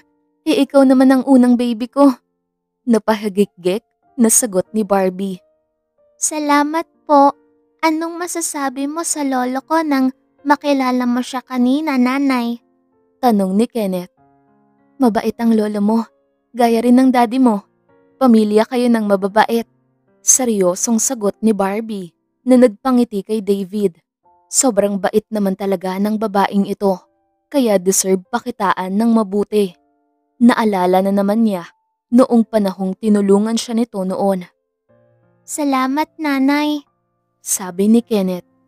Maya-maya lang ay hindi na natiis ni David ang uhaw, kaya tumikhim siya upang kunin ang atensyon ng dalawa. Kaya bumaling ito sa gawin ng pinto. Nandito ka na pala, Daddy. Halika, dumalaw na si Nanay. Masayang sambit ni Kenneth at nagmano sa kanya. Nang tumingin siya kay Barbie, ay ngumiti ito sa kanya na may kasamang pag-irap. Hindi niya alam kung ano ang nagawa niyang kasalanan sa babaeng ito. Mabuti naman nakadalaw ka, sabi ni David. Oo nga eh, sagot ni Barbie at pinanlakihan siya ng mata. Napakunot naman ang noo ni David. May galit yata ang babaeng ito sa kanya. Wala naman siyang naalala na may nagawa siyang mali rito. Habang si Barbie naman ay masama ang naging tingin kay David. Pinaglolo ko lang talaga siya ng lalaking ito. Nang siningil niya kasi ito noon sa ospital, ay ang sabi, mahirap lang ito at walang pera. Tapos ngayon ay sobrang laki ng bahay at maraming sasakyan na nakapark sa labas. Pero napangiwi naman siya nang maisip na parang nagmumukha siyang pera kung nagpapabayad siya sa tulong na nagawa niya. Kaya lang, sobrang hirap ng buhay ngayon. Kapit sa patalim talaga ang aura niya dapat. Napangisi pa siya sa isip nang mapansin niyang nagtataka si David sa naging itsura niya. Pero ayaw naman niyang pati si Kenneth ay magtaka. Baka iisipin ng bata na may tinatago siyang galit sa tatay nito. Maya-maya lang ay napansin niyang ngumiti sa kanya si David at nagpaalam na itong lumabas ng kusina. Pinapatawag ka ni Sir David sa may library room, nakangiting sabi ni Lina. Sige, tipid na sagot ni Barbie. Samahan na kita sa library ni Daddy, Nay. Sambit ni Kenneth at magkahawak ang kanilang kamay na umakyat sa hagdan. Napangiwi na lang si Barbie dahil hindi pala basta-basta ang pamilyang nakilala niya. Sobrang ganda ng bahay at maraming sasakyan. Pero napakabait. Imposible namang walang pera ang mga ito. Nang makarating sila sa nakasarang pinto, ay agad siyang binitawan ni Kenneth. Pumasok ka na sa loob, Nay. Sabi ni Kenneth. Hindi ka sasama sa loob? Tanong ni Barbie. Parang may pag-uusapan kayo ni Daddy kaya hindi. May gagawin akong takdang aralin ngayon. Sagot ni Kenneth. Sige, kwentuhan tayo sa susunod na pagbalik ko rito ha? Sabi ni Barbie. Apo. Tipid na sagot ni Kenneth sabay halik sa pisngi niya. Pagkaalis ng bata ay agad siyang kumatok. Nang marinig ang boses ng lalaki mula sa loob ay dahan-dahang itinulak niya ang pinto. Saka pumasok sa loob. Napataas ang kilay niya nang ngumiti sa kanya si David. Hindi ako natutuwa sa pagngiti mong yan, sabi ni Barbie at inirapan niya ito. Alam ko, maupo ka, may ibibigay ako sa'yo. Nakangising sambit ni David. Ano naman yung ibibigay mo sa akin? 'Di ba, wala ka namang pera at mahirap ka lang? Pasaring na tanong ni Barbie. Alam ko namang nagulat ka, pero kasi hindi naman pwedeng sa lahat ng oras ay kailangan may kapalit ang pagtulong mo sa kapwa. Depende na yun kung magbibigay ang tinulungan mo. Sagot ni David. Mahirap ang buhay ngayon. Depensa naman ni Barbie. Yeah, I know. Kaya nga kita pinatawag dito. Dahil gusto kong magpasalamat sa lahat ng tulong mo sa akin. Lalong-lalo na sa anak ko. Sa pag-aalaga mo sa kanya. Sagot ni David at inabot sa kanya ang sobre. Ano to, suhol? Tanong ni Barbie. Pero sa kaibuturan ng kanyang puso ay masaya siya dahil alam niyang hindi na niya kailangan pang maghanap ng maraming raket para mabuhay. At alam niyang pera ang laman ng sobre, saka sobrang kapal. Pasasalamat ko sa'yo at tulong na rin. Nalaman ko kasi na kung ano-ano lang ang raket mo para may income. Mas mainam kasi yung may stable kang pagkakakitaan o negosyo man lang. Kaya pwede mong gamitin ng perang yan para sa pagsisimula ng negosyo mo. Nakangiting sagot ni David. Nakakahiya naman. Napailing na sabi ni Barbie. Huwag ka nang mahiya. May mabuti kang kalooban kaya pinagpala ka. Sagot ni David, saka hinawakan ng kamay niya. Napabitaw naman bigla si Barbie nang makuryente siya sa hawak ni David at hindi niya alam kung bakit. Ngumiti naman ng sobrang tamis ang lalaki sa kanya, kaya napalunok naman siya. Ito ang pangatlo nilang encounter na may nararamdaman siyang pintig sa puso niya. Salamat, sabi ni Barbie, saka kinuha ang pera. Uuwi ka na ba? Hatid na kita, tanong ni David. Oo, babalik na lang ako sa susunod na araw, sagot ni Barbie, saka tumayo. Pero bago pa niya mabuksan ang pinto, ay si David na ang gumawa nun. Nagpapasalamat naman siya sa lalaki at nagpatiuna sa paglabas habang nakasunod ang lalaki sa kanya. Pasensya ka na kung inublig ka ni Kenneth na dumalaw. Wala kasing kinalakihang ina ang batang yon, sabi ni David. Walang problema, namimiss ko din naman siya. Matanong ko lang, nasan nga pala yung nanay niya? Tanong ni Barbie. Wala na siyang pakailam kung masabihan siyang tsismosa ni David, pero curious naman talaga siya. Wala na. Matagal na kaming hiwalay at wala na nga akong balita sa kanya. Sagot ni David. Mabuti naman iniwan sa'yo ang bata.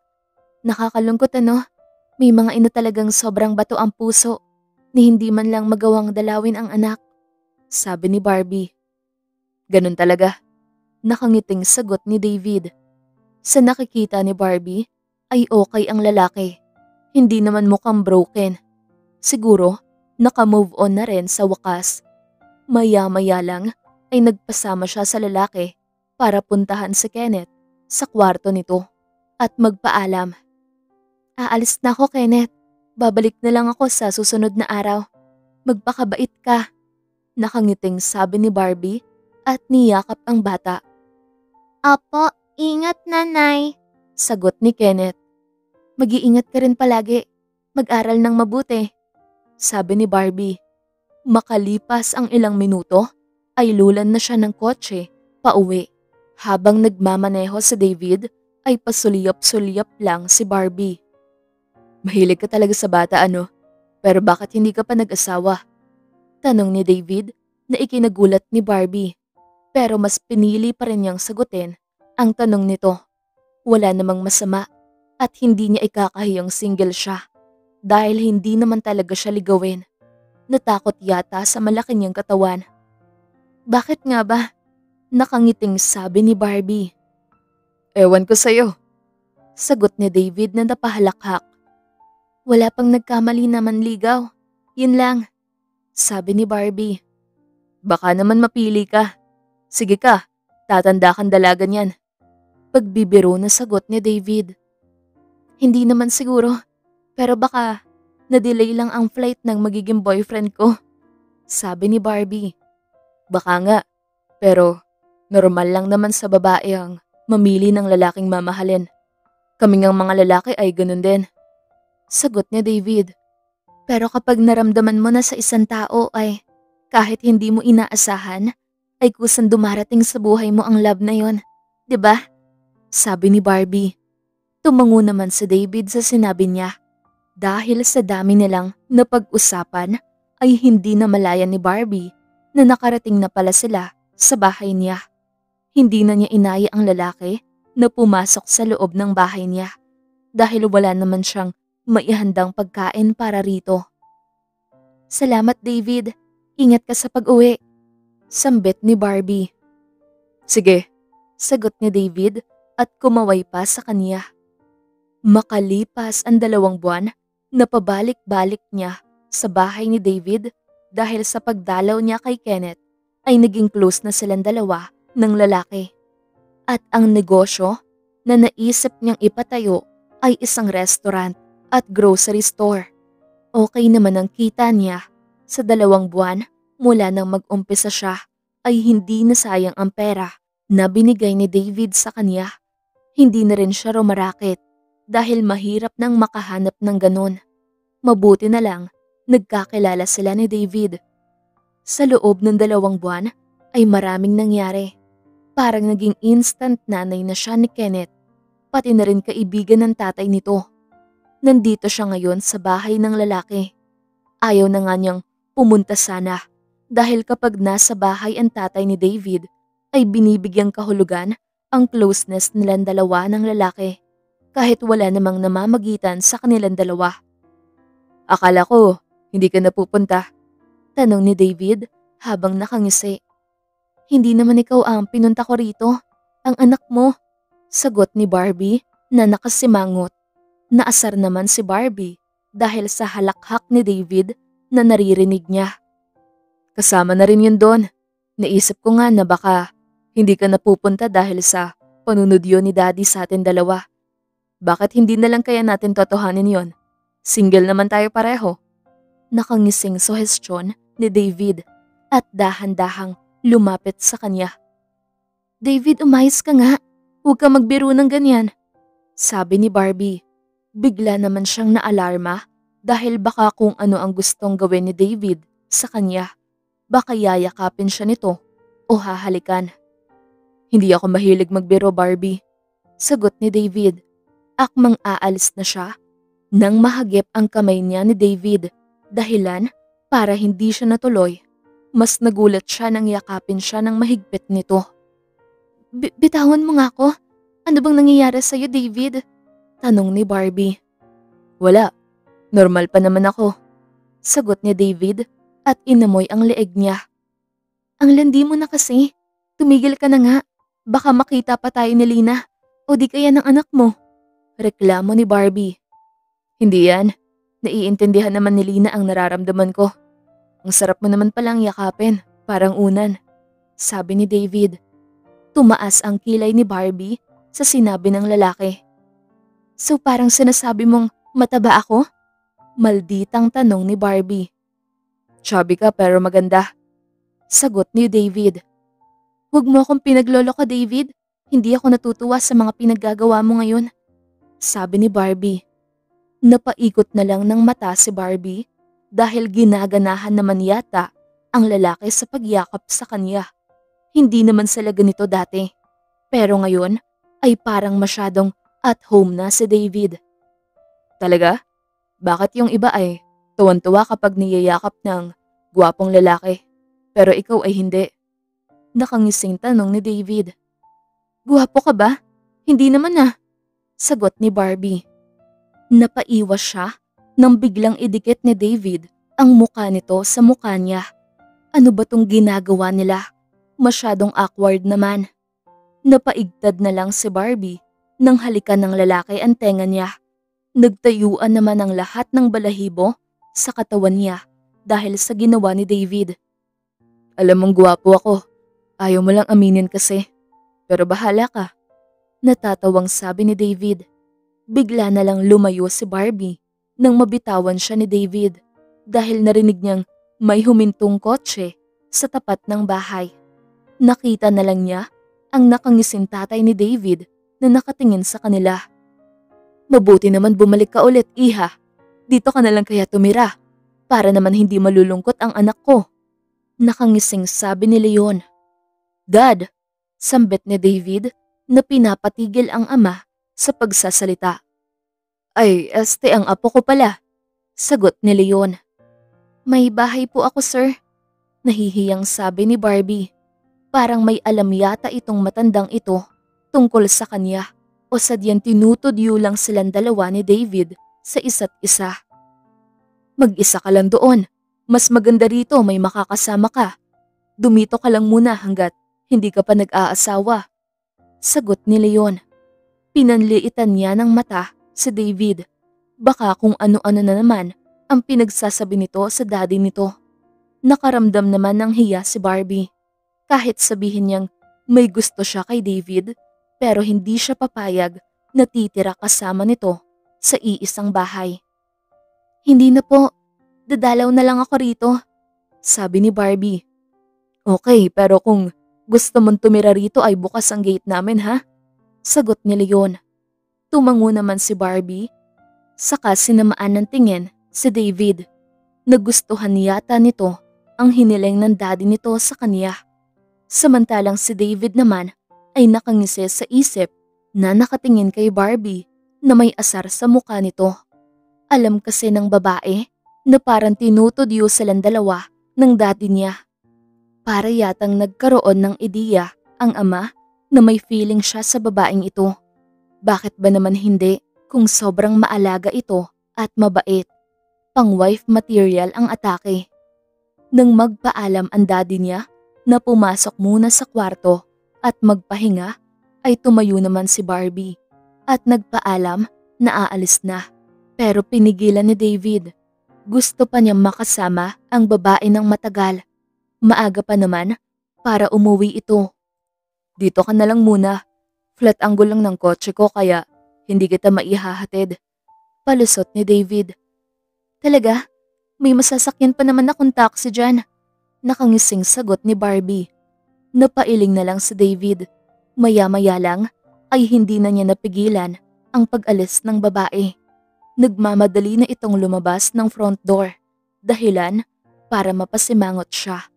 Tigas talaga ng puso ng babaeng yun na hindi naman marunong makiramdam. Makalipas ang ilang minuto ay nagtatakbong bumalik si Barbie at basang-basa ito ng ulan. Kainis naman, umulan pa talaga kung kailan gusto ko nang umuwi. Sambit ni Barbie na nakasimangot.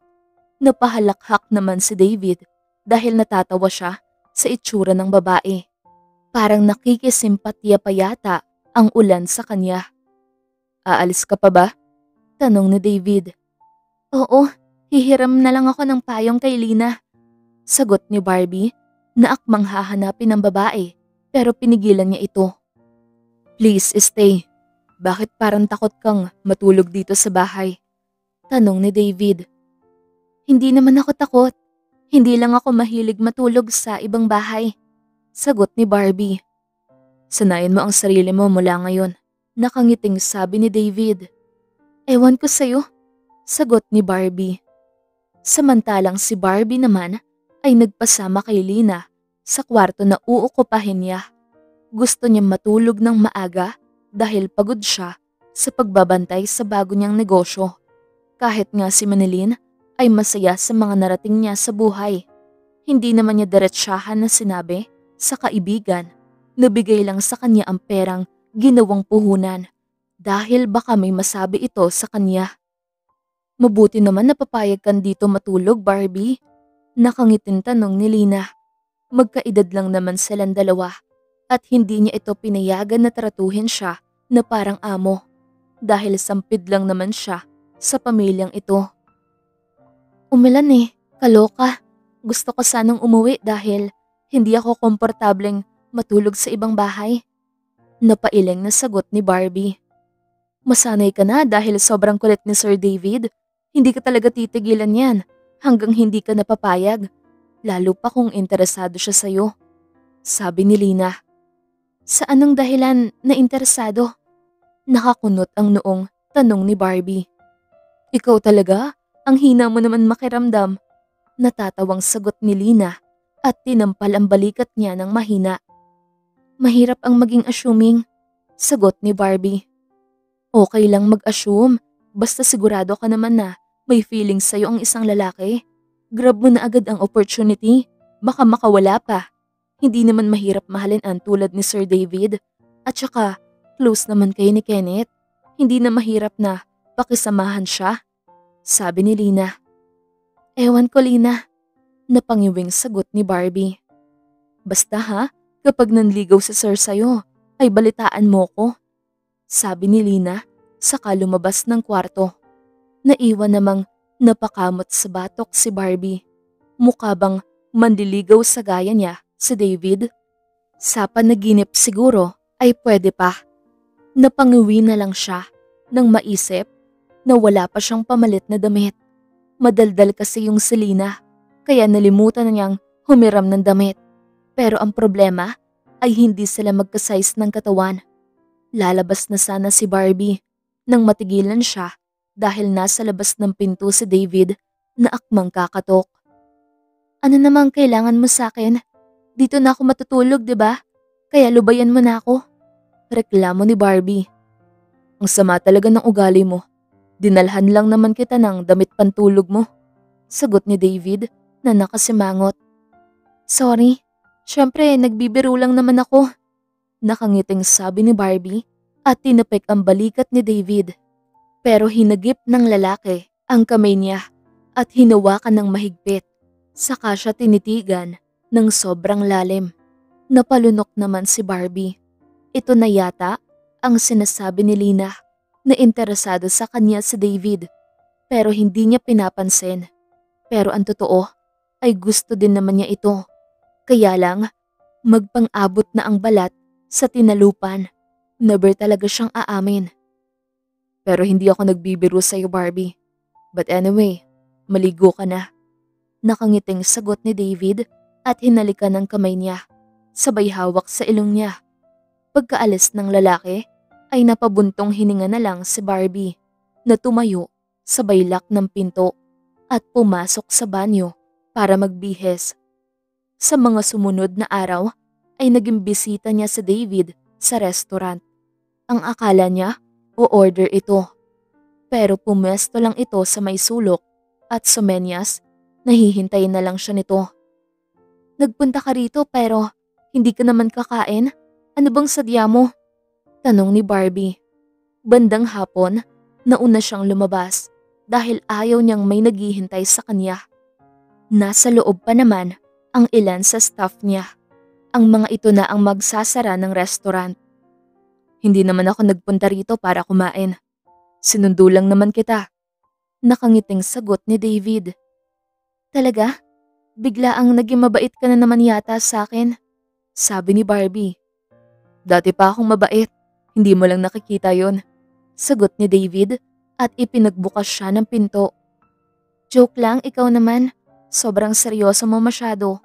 Nakangiting sabi ni Barbie at tinapik sa balikat ang lalaki. Nang nasa loob na sila ng kotse, ay nagulat si Barbie nang abutan siya ni David ng bouquet of roses. Para saan to? Tanong ni Barbie. Para sa'yo. Kanino pa ba? Ikaw lang naman ang kasama ko rito ngayon. Nakangiting sagot ni David. I mean, bakit mo ko binibigyan ng bulaklak? Hindi ko naman birthday at wala naman yatang okasyon. Tanong ni Barbie. Ngumiti naman si David sa kanya, saka ginagap ang kanyang kamay.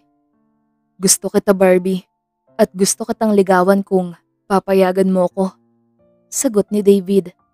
At tama nga ang sinabi ni Lina sa kanya na gusto siya ni David. Tuwan-tuwa ang puso niya pero hindi siya pwedeng magpahalata. Hahayaan muna niyang ligawan siya nito at mag-effort man lang. Kahit hindi naman siya maganda o biniyayaan ng maliit na katawan, ay gusto din naman niyang magpa-importante din. Oo naman, ikaw ang bahala. Sabi ni Barbie. Thank you. Sagot ni David at niyakap siya ng mahigpit. Maya-maya lang ay nag-umpisa ng magmaneho si David paalis. Samantalang si Barbie naman ay kandong ang bulaklak na bigay ng lalaki. Pagtapos ay inaamoy niya. Sa tanang buhay niya ay ngayon lang siya nakatanggap ng bulaklak. Nang mapalingon sa gawin niya sa David ay ngumingiti ito dahil nakikita nitong nagustuhan niya ang binigay nito. Siyempre naman, bukod sa maganda ay mahal pa. Kaya pangit naman kung hindi niya tatanggapin. Makalipas ang ilang minuto ay huminto sila sa isang mamahalin na restaurant. Nagtaka naman siya. Pero baka may bibilin lang si David rito. Anong ginagawa natin rito? Tanong ni Barbie. Kakain muna tayo rito bago umuwi. Sagot ni David. Ganon? Hindi mo ba gusto yung mga nilutong ulam sa restaurant ko? Kaya dito ka na lang? Tanong ni Barbie. Hindi naman. Kumain na tayo doon. Mas gusto kong libutin natin ang lahat ng kainan sa syudad na magkasama. Sagot ni David na nakangiti. Hindi ka naman siguro hambog sa lagay na yon. Nakasimangot na tanong ni Barbie. I think, hindi naman kasi pinaghirapan ko na magkaroon ng maayos na income. Sagot ni David. Sabagay, kaya mo ngang bumuhay ng maraming asawa, sabi ni Barbie. Isa lang naman, kung gusto mo ay papakasal na tayo ngayon mismo. Seryosong sagot ni David. Natigilan naman si Barbie dahil biglang naging seryoso si David. Kaya tumigil na siya sa pagsasalita. Nasa loob na sila ng restaurant ngayon at naghahanap na sila ng pwedeng maupuan. Pero napasimangot si Barbie dahil wala nang bakanting mesa. Pwede naman tayong maghintay sa kung sinong matapos kumain, sambit ni Barbie. Hindi na, ito ang unang date natin kaya gusto kong maging memorable, sagot ni David. Saka siya hinawakan sa kamay at iginiya palabas ng restaurant. May kakainan naman silang komportable sila pero naghahanap pa talaga ng iba. Kaya ito, wala na silang mauupuan kaya ang ending ay sa fast food na lang sila kumain. Masarap naman talaga dito kaya busog na busog si Barbie.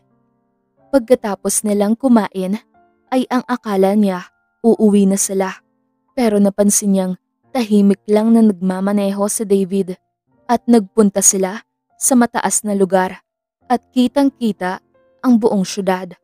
Ang daming ilaw siyang nakikita dahil gabi na ngayon. Napapayakap naman si Barbie sa kanyang sarili nang dumampi sa kanyang balat ang malamig na hangin. Giniginaw ka ba, Barbie? Nakangiting tanong ni David na nakatingin sa kanya. Oo, hindi mo naman kasi sinabing pupunta tayo ngayon dito. Nagdala sana ako ng jacket. Sagot ni Barbie. Halika rito, yayakapin na lang kita, sabi ni David. Hinila siya ng dahan-dahan patalikod sa gawin ng lalaki. Saka siya niyakap ng mahigpit. Naging awkward para kay Barbie ang posisyon nila. Pero hahayaan na lang niya ito dahil masaya naman na may kayakap paminsan-minsan. Kaya sobrang nakakamiss ang magkaroon ng karelasyon. Parang awkward naman masyado, prangkang sagot ni Barbie. Napatawa naman si David sa sinabi niya at ipinatong ang baba nito sa balikat niya. Alam mo bang, hindi na tayo mga teenager na mahiyang umamin sa nararamdaman natin. Pero parang bumalik ako sa pace ng buhay ko na yon. Ayoko sanang sabihin sa'yo ang feelings ko dahil nagdadalawang isip ako kung ano ang magiging reaksyon mo. Pero sa maniwala ka sa hindi, Barbie, gustong gusto kita. Mahal na nga yata kita eh. At walang explanation kung bakit. Pero nagising na lang ako isang umaga na ikaw ang hinahanap ko. Sabi ni David.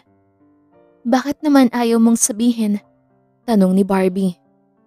Siyempre nahihiya din naman ako. Dahil mostly sa mga single ladies ay ang prefer nilang maging boyfriend ay yung mga binata din na walang anak. Sagot ni David. Depende naman kasi yun sa isang babae. Pero wala din naman akong sinabing ayaw ko sa'yo. Nakangiting sambit ni Barbie. Talaga? So ibig sabihin, gusto mo din ako? Tanong ni David at pinaharap siya sa gawin nito. Wala din naman akong sinabing gusto kita. What I mean is, wala akong problema sa lalaking may anak. Nakangising sagot ni Barbie. Dahilan para malukot ang muka ng lalaki. Okay, pero liligawan pa rin naman kita hanggang sa sagutin mo ako. Sabi ni David at hinalikan ang noo niya. Minsan, may pagkamalandi din siya dahil nanliligaw pa nga lang ang lalaki ay nakahalik na ito sa mukha niya at nakayakap sa kanya. Pero naisip din naman niya kung hindi siya lalandi ngayon ay kailan pa. Baka wala na namang manligaw sa kanya. Pagdating ng araw, ayaw naman niyang tumanda ng dalaga. Sa sumunod na buwan ay ganun pa rin ang naging senaryo ni Barbie. Palagi siyang nasa restaurant. Dahil sa may grocery store niya ay may iba namang tumatao doon, kaya dito siya nakatambay. Kada uwian niya ay hindi niya kailangang mag-abang ng taxi dahil may manliligaw pala siya na palagi siyang sinundo, kaya tipid pamasahe at gastos. Matutuwa pa ang puso niya. Maya-maya lang, napakunot ang noo ni Barbie dahil napansin niyang nakangiti si David habang nagmamaneho na pasimpleng nakatingin sa kanya. "Bakit? May nangyari bang maganda?" tanong ni Barbie. "Wala naman. Masaya lang akong nakikita kang masaya," sagot ni David. "Talaga? Dati naman akong masayahin kahit hindi pa kita nakasalamuha," nakangising sabi ni Barbie. "So, hindi mo na-appreciate ang mga pagpapasaya ko sa'yo?" Nakasimangot na tanong ni David. "Ano ka ba? Syempre joke lang naman yun," nakangiting sagot ni Barbie at humilig sa balikat ng lalaki. "Alam mo bang, nadagdagan ng energy ko kapag ganito ka ka-sweet sa akin, na magkalapit tayo ng ganito," sabi ni David. "Talaga? Gusto mo lang makalandi sa akin eh," nakangusong sagot ni Barbie. Nang tignan niya si David, ay napahalakhak ito na para bang tumama siya sa paratang niya rito. "Ikaw lang naman ang gusto kong landiin at wala nang iba," sabi ni David. Napangiti naman si Barbie sa sinabi ng lalaki. Samantalang si David ay masayang masaya sa piling ni Barbie. Hindi naman siya nagrereklamo kung palagi siyang nag-e-effort para mapasaya ang babae. Lalo na si Kenneth ay tuwan-tuwa din nang sinabi niyang nanliligaw siya kay Barbie dahil gusto talaga ng anak niya ang maging nanay si Barbie. Ang daddy niya at si Lina ay botong-boto din sa babae para sa kanya dahil nakikita ng mga ito na may mabuting kalooban ito at maaalagaan siya. Sa mga sumunod na araw ay gaya ng dati. Pagkatapos niyang maihatid si Kenneth sa paaralan, ay papasok siya sa opisina at magtrabaho. Ingat ka, Daddy. Galingan mo ang panliligaw para sagutin ka niya agad. Nakangiting sabi ni Kenneth at yumakap sa kanya. "Oo naman, magaling kaya ton daddy mo," sagot ni David. Kaya nga, Sabi ni Kenneth at kumakaway pa sa kanya habang papasok ng gate ng eskwelahan. Bandang hapon ay palabas na ng building si David. Nakaramdam na siya ng gutom dahil hindi pa naman siya nakapag-snack kanina, kaya kakain muna siya sa restaurant ni Barbie bago sila umuwi. Pagdating niya sa restaurant ay maraming kumakain, kaya sa backdoor na lang siya dumaan. Pero hindi niya nakita si Barbie sa may kusina, kaya sinubukan niyang puntahan sa may opisina nito. Pagbukas niya ng pinto ay nagulat siya dahil hindi bukas ang ilaw. Tanging kandila lang ang nagsilbing liwanag na nakapatong sa may mesa. Napakunot naman ang noo ni David dahil may nakita siyang maraming pagkain na nakahanda. May cake pa at bulaklak na nakalagay sa vase. "Halika, pasok ka David," nakangiting sabi ni Barbie paglapit sa kanya. "Anong meron? Bakit may ganito kang naisip na gawin? May okasyon ba?" tanong ni David saka humila ng upuan. "Parang wala naman, pero gusto ko lang bumawi sa lahat ng effort mo para sa akin," sagot ni Barbie saka inaasikaso siya. "Napaka-romantic ng candlelight dinner. Thank you," sabi ni David saka hinawakan ng kamay ni Barbie. "Mas marami kang nagagawa para sa akin, kaya deserve mong may surprise na ganito paminsan-minsan," sagot ni Barbie. Tumango naman si David at nagsimula ng kumain. Sumunod naman si Barbie na naupo at tahimik lang sila, na para bang walang magsasalita dahil pareho silang gutom. Makalipas ang kalahating oras ay inabot sa kanya ni Barbie ang cake, kaya tinanggap niya naman at nilapag malapit sa kanya. Nakanganga naman siya nang mabasa ang nakasulat sa ibabaw. "Oo, sinasagot na kita. Totoo ba to?" Nakanganga na tanong ni David. "Yes, dahil sa consistent ka naman sa panliligaw kaya deserve mo yan," nakangiting sagot ni Barbie. Tumayo naman agad si David Sa kanilapitan ang babae at niyakap ng mahigpit. Masayang masaya siya dahil maganda ang naging bunga ng lahat ng effort na nagawa niya. Maraming salamat. I love you. Sambit ni David. I love you too. Sagot ni Barbie. Hinawakan niya ang muka ni Barbie saka binigyan ng halik sa labi. Makalipas ang 3 buwan na relasyon nilang dalawa ng babae, ay naisipan niyang mag-propose dahil naisip niya na hindi siya magiging kontento na maging girlfriend niya lang ito. Gusto niyang makasama ito habang buhay at maging asawa. Makalipas ang ilang buwan ay kinasal naman silang dalawa ng babae sa simbahan at nagpaplano na bumuo ng malaking pamilya in the future.